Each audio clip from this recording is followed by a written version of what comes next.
Hello दोस्तों, कहानियों का दौर चैनल में आपका स्वागत है। हमारी आज की कहानी है आत्महत्या। तो चलिए कहानी शुरू करते हैं। इस बार पंकज ने हद पार कर दी थी। अब और जीने का कोई अर्थ नहीं बचा था। अब खुद को खत्म कर दूं, इसके सिवाय दूसरा विचार उसके मन में नहीं आ रहा था। दोनों बच्चे गहरी नींद में थे। एक नज़र उनकी तरफ देखा, उनके सिर पर प्यार से हाथ फेरा।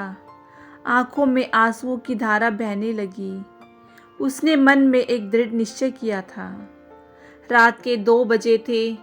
हर तरफ सन्नाटा था और वह धीरे से उठी और दूसरे रूम में चली गई। गले में फांसी का फंदा डालने ही वाली थी, तभी कुछ गिरने की आवाज़ आई।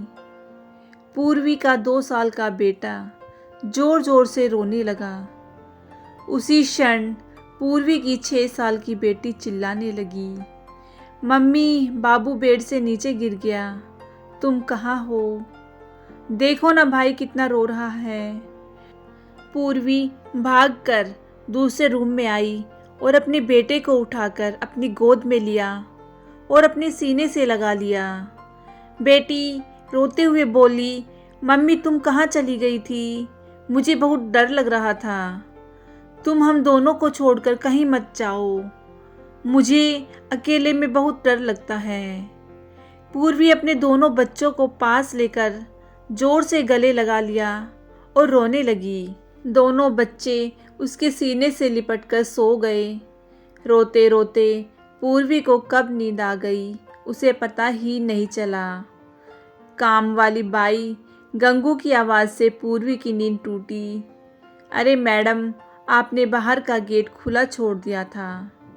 मैडम क्या हुआ? अभी तक आप सोई हुई हो? तबीयत तो ठीक है ना? वो खुद को संभालते हुए बोली। हाँ, थोड़ी तबीयत ठीक नहीं है।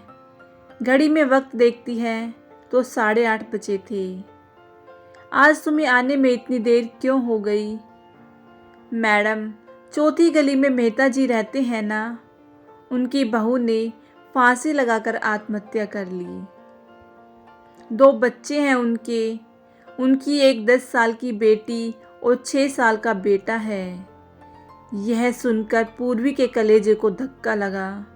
अपनी साड़ी ठीक करके उसने पूछा, कब हुआ? गंगू ने बोला, रात को हुआ मैडम।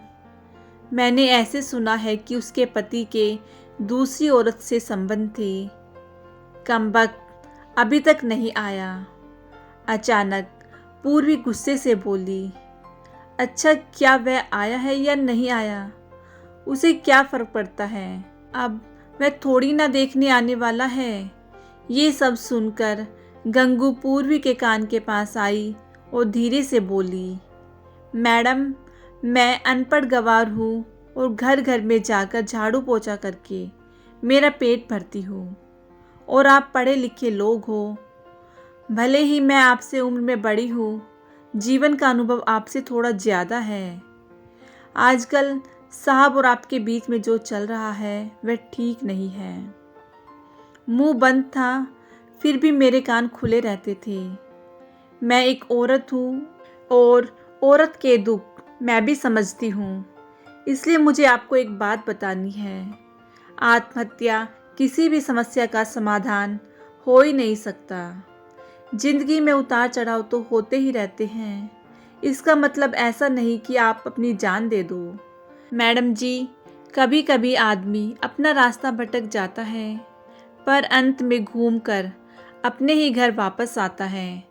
और जब नहीं आए तो भी क्या फ़र्क पड़ता है? आप किसके लिए मरना चाहती हो? जो आपको प्यार नहीं करता, जिसको आपकी थोड़ी सी भी परवाह नहीं है?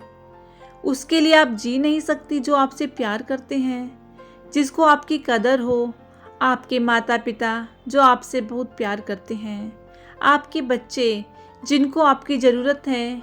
गंगू का बोलना सुनकर पूर्वी की आंखों से आंसू की धारा बहने लगी। पूर्वी गंगू को गले लगाकर रोने लगी।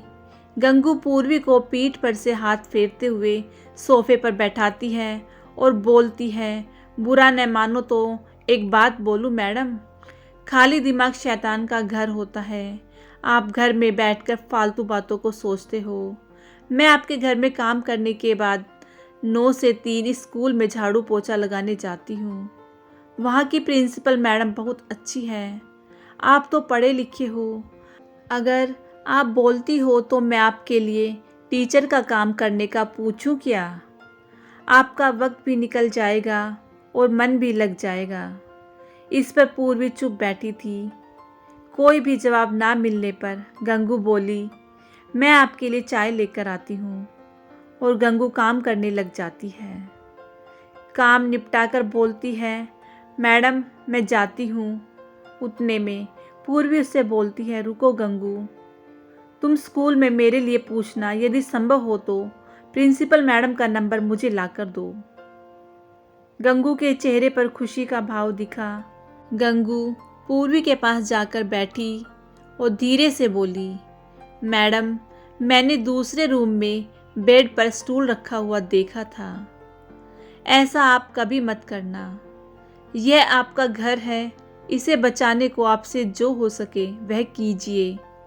बिना लड़े आपने हार मान ली। गंगू पूर्वी का हाथ अपने हाथ में लेकर बोली, मैडम एक फिल्म में एक हीरो ने एक डायलॉग बोला था, लड़ाई लड़कर जीती जाती है, मरकर नहीं, क्योंकि मुर्दे कभी लड़ा नहीं करते।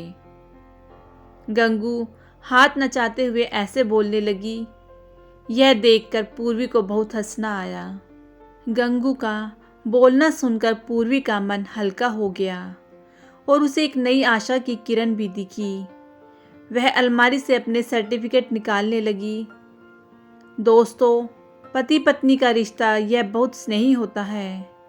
भगवान को यही दुआ करती हूँ कि किसी भी पति पत्नी के जीवन में ऐसा मोड़ नहीं आना चाहिए। अगर भगवान ना करे कभी आ भी जाए तो आत्महत्या ये उसका इलाज नहीं है। जीवन में किसी भी समस्या का आत्महत्या यह समाधान हो ही नहीं सकता। दोस्तों, कैसी लगी आपको यह कहानी? मुझे कमेंट करके ज़रूर बताइएगा। अगर आपको यह कहानी अच्छी लगी हो तो इस कहानी को लाइक कीजिए, शेयर कीजिए और मेरे चैनल को सब्सक्राइब कीजिएगा। कहानी सुनने के लिए बहुत बहुत धन्यवाद।